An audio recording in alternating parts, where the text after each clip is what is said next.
Everyone, welcome back to my channel Wisdom Academy. I hope आप सब लोग अच्छे होंगे।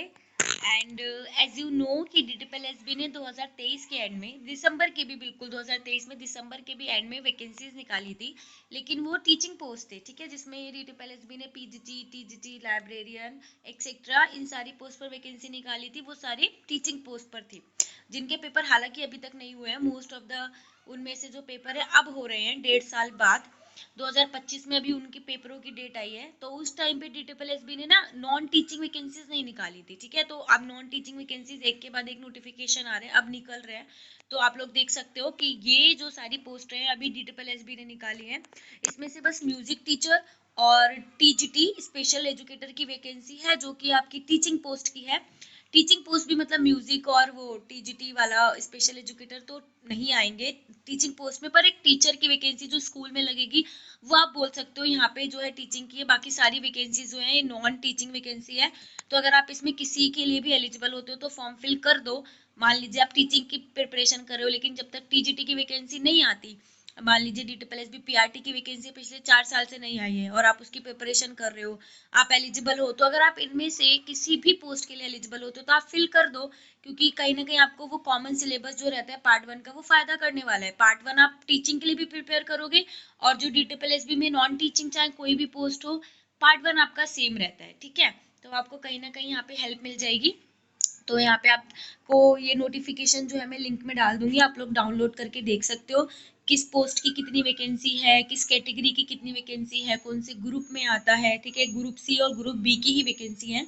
ग्रुप A की वैकेंसी थोड़ी मतलब अच्छी पोस्ट की होती है, तो थोड़ा सा एग्जाम का लेवल टफ होता है, वो अलग से आती है वैकेंसी, ठीक है। तो वैकेंसीज आप यहाँ पे देख लो, स्टैटिकल क्लर्क है, assistant help inspector, mason, assistant security officer, junior draftsman, technical supervisor, naib tehsildar, assistant accounts officer, senior investigator, programme supervisor, conservation assistant, assistant superintendent, stenographer, assistant librarian, junior computer operator, chief accountant, assistant editor, sub editor, head librarian, caretaker, forest guard, train graduate teacher, ये special educator की है vacancy. Music teacher, junior engineer, inspecting officer, senior laboratory assistant, accountant, assistant store keeper, work assistant, UDC, technical assistant और pharmacist. अगर मान लीजिए आपको लगता है कि पता नहीं हम इसके लिए एलिजिबल भी है या नहीं, तो आपके पास नीचे नोटिफिकेशन में सारी इंफॉर्मेशन दी हुई है कि ये कौन से लेवल की वैकेंसी है,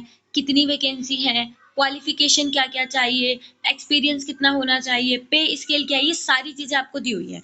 और देखिए ये जो DTPL-SB की एक बात अच्छी है कि अब मान लीजिए अगर इसमें आप 10 पोस्ट के लिए आप एलिजिबल हो ना, तो आप 10 के 10 पोस्ट के लिए एग्जाम दे सकते हो, ठीक है। मान लीजिए आप इसमें से मान लीजिए किसी के सबने ग्रेजुएशन तो की होगी, तो ग्रेजुएशन बेस कुछ वैकेंसी है, कुछ 12th बेस वैकेंसी है, तो आप सबके लिए ही भर सकते हो। मतलब 10 के 10 अगर पेपर है ना वैकेंसी, तो आप भर सकते हो। तो अब मान लीजिए 1 में नहीं होगा, 2 में नहीं होगा, 3 में नहीं होगा, कहीं तो होगा ही ना।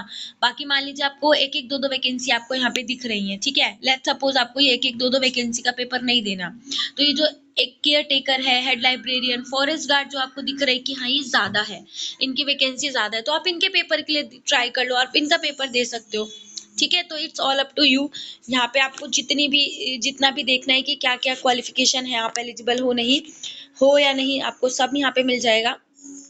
लेट्स सपोज हम अपना पहली जो है स्टैटिस्टिकल क्लर्क की हम वो लेते हैं। इसमें एसेंशियल क्या चाहिए आपको, डिग्री चाहिए एक मैथ्स में, मतलब ग्रेजुएशन आपकी होनी चाहिए या तो मैथ्स में या स्टैटिक्स में या इकोनॉमिक्स में। तो स्टैटिकल क्लर्क आपके लिए है, तो बस इतना चाहिए। अगर आपके पास इसमें से कोई भी सब्जेक्ट है, मैं इन तीनों में से ही, तो आप उसके लिए एलिजिबल हो, बस आप इसका एग्जाम दे सकते हो। इसके बाद इसमें देखिए, इसमें ये भी बोला है अगर आप गवर्नमेंट के सर्वेंट हो या एम्प्लॉय हो MCD के, तो आपको 40 साल तक की छूट मिल जाती है, मतलब 40 साल तक आप एग्जाम दे सकते हो। वैसे तो इसकी एज लिमिट 18 to 27 है, बट अगर MCD के एम्प्लॉय हो तो आपको 40 साल तक एज रिलैक्सेशन मिलेगा, वहां तक भर सकते हो। नेक्स्ट वैकेंसी आपके असिस्टेंट पब्लिक हेल्थ इंस्पेक्टर की, ठीक है।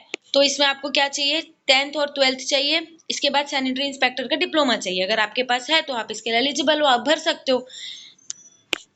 इसके बाद नेक्स्ट है आपकी मैसन, इसके लिए आपको चाहिए person having certificate in the trade from a recognise institution, at least 1 year practical experience होना चाहिए, या फिर जो भी चीजें इसमें हैं वो आपके पास है तो आप भर सकते हो, ठीक है।